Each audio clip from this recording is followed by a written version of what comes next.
Let me read to you a passage from the 9th chapter of St. Matthew's Gospel, verses 14 to 15. It's the Gospel for Friday after Ash Wednesday. St. Matthew writes, "The disciples of John approached Jesus and said, 'Why do we and the Pharisees fast much, but your disciples do not fast?' Jesus answered them, 'Can the wedding guests mourn as long as the bridegroom is with them?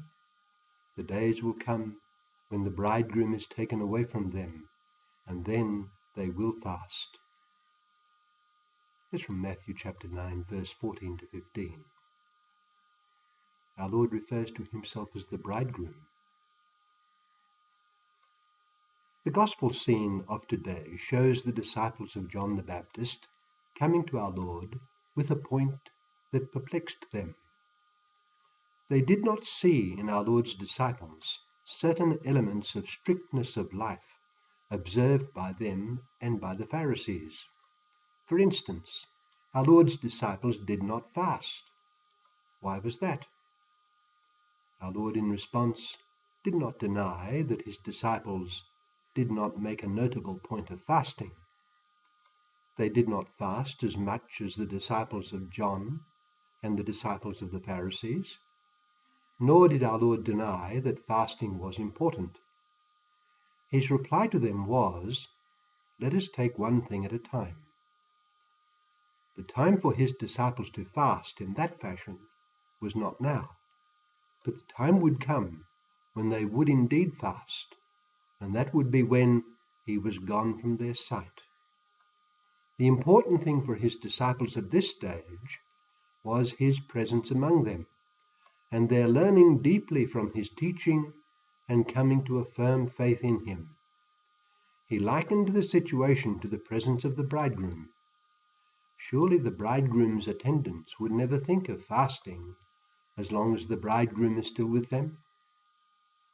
Fasting would be a distraction from the main game, which was to be filled with the person of Jesus, to get to know who he really was, to understand his true mission in the world, and above all to attain a profound faith in him. Our Lord's reply reminds us that the object of the Christian life is the person of Jesus himself. All else that finds its place in our religious life must have the person of Jesus as its nerve center and must aid us in our relationship with him. Prayer, fasting, and works of mercy must flow from our relationship with him and sustain, strengthen, and support it. Intimately connected with this very point is the significant word which our Lord uses to denote his very self in this passage. He is the bridegroom, and his disciples are the bridegroom's attendants and friends. They are in his company as he arrives for the wedding. That is to say, our Lord is telling the good-willed disciples of John that in him the longed-for moment in God's dealings with his chosen people has arrived. The time for the wedding has come, and the bridegroom has arrived. In referring to himself as the bridegroom, our Lord was conjuring up in the minds of his listeners the figure of the bridegroom in the prophetic literature, such as in the prophet Hosea. God is the bridegroom, and Israel is his spouse. He is the husband, and his chosen people is his spouse, and all too often an unfaithful spouse at that. One can even see a hint of this notion in the very name of Yahweh, which God revealed to Moses as his name. God is the transcendent I am, but as one who is always there in the midst of his people.